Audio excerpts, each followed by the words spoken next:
एक हिंदू के लिए महान पुस्तक गीता हो सकती है, एक मुस्लिम के लिए महान पुस्तक कुरान हो सकती है, एक ईसाई के लिए महान पुस्तक बाइबल हो सकती है, लेकिन एक सच्चे हिंदुस्तानी देशभक्त के लिए महान पुस्तक सिर्फ और सिर्फ संविधान है।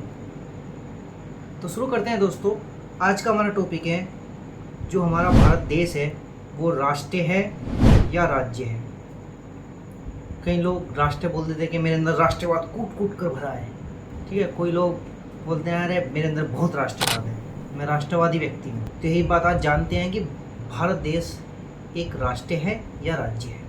तो शुरू करते हैं दोस्तों। पहले हम समझेंगे राज्य क्या होता है और राष्ट्र क्या होता है, राष्ट्र कैसे बनता है और राज्य कैसे बनता है। तो आज आपको बताऊं दोस्तों, मैं राज्य के लिए आपको 4 चीज़ें चाहिए। मान के चलते हैं, एक घर में क्या होता है, 4 चीज़ें ज़रूरी होती है। एक घर को बनाने के लिए पहले आपको एक भूमि चाहिए, यानी कि एक स्थान चाहिए, ठीक है। फिर उसके बाद आप उस घर में रहने के लिए लोग चाहिए, ठीक है, यानी कि 4-5 लोग हो सकते हैं, ठीक है।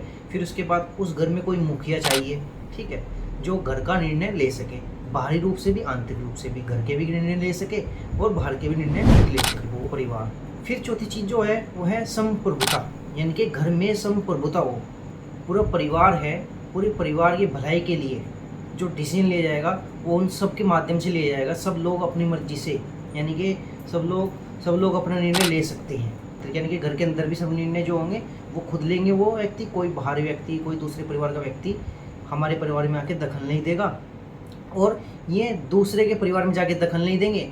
और बाहर भी जब जैसे कहीं जाएंगे, कॉलेज में जाएंगे या बाहर कहीं पर भी जाएंगे, अगर ये किसी के भी काम में अड़चन नहीं डालते हैं तो इनके काम में भी कोई व्यक्ति अड़चन नहीं डाल सकता। तो इसी तरह हम राज्य को समझते हैं। राज्य को बनाने के लिए भी 4 चीज़ों की ज़रूरत होती है: भूमि, सरकार, संप्रभुता और लोग। यानी कि आपके पास भूमि होनी चाहिए, एक सरकार होना चाहिए जो निर्णय ले सके पूरे देश का, ठीक है।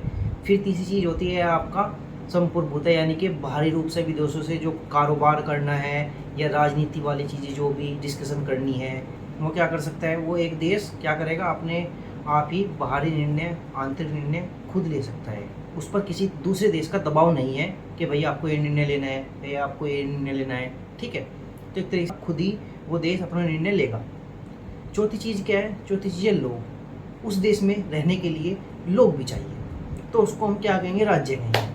तो सिंपल सी बात है, राज्य को बनाने के लिए किन चीज़ों की जरूरत? 4 चीज़ों की: लोग, संप्रभुता, सरकार और भूमि। अब आगे बढ़ते हैं दोस्तों। सवाल आता है कि राष्ट्र क्या होता है, राष्ट्र कैसे बनता है। राष्ट्र वो होता है जहाँ पर सिर्फ एक ही भाषा बोली जाती है, वहाँ पर एक ही धर्म है, एक ही भाषा है और एक ही लोग एक ही स्वर को मानते हैं। इस तरह की चीज़ अगर वहाँ पे होती है तो वो क्या है, राष्ट्र है। तो अगर इस तरह से देखा जाए तो भारत में न तो एक भाषा है, न एक जाति है, न एक धर्म है, ठीक है।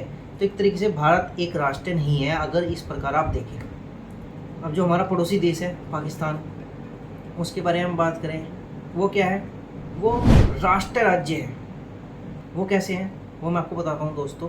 देखो, राष्ट्र क्या है, पाकिस्तान में एक धर्म है, मुस्लिम है, तो क्या है, वो राष्ट्र हुआ, क्योंकि राष्ट्र में सिर्फ एक धर्म होना चाहिए, एक जाति होनी चाहिए, एक भाषा होनी चाहिए। तो वहाँ पर क्या है, एक भाषा है, एक धर्म है, तो क्या हुआ, पाकिस्तान एक राष्ट्र हुआ, ठीक है।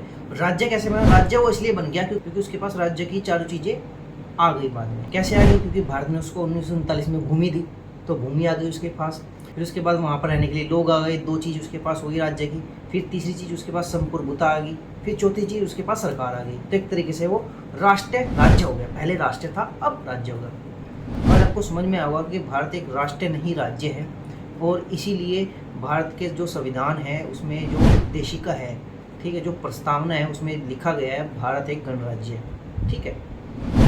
देख सकते हैं आप। Thank you.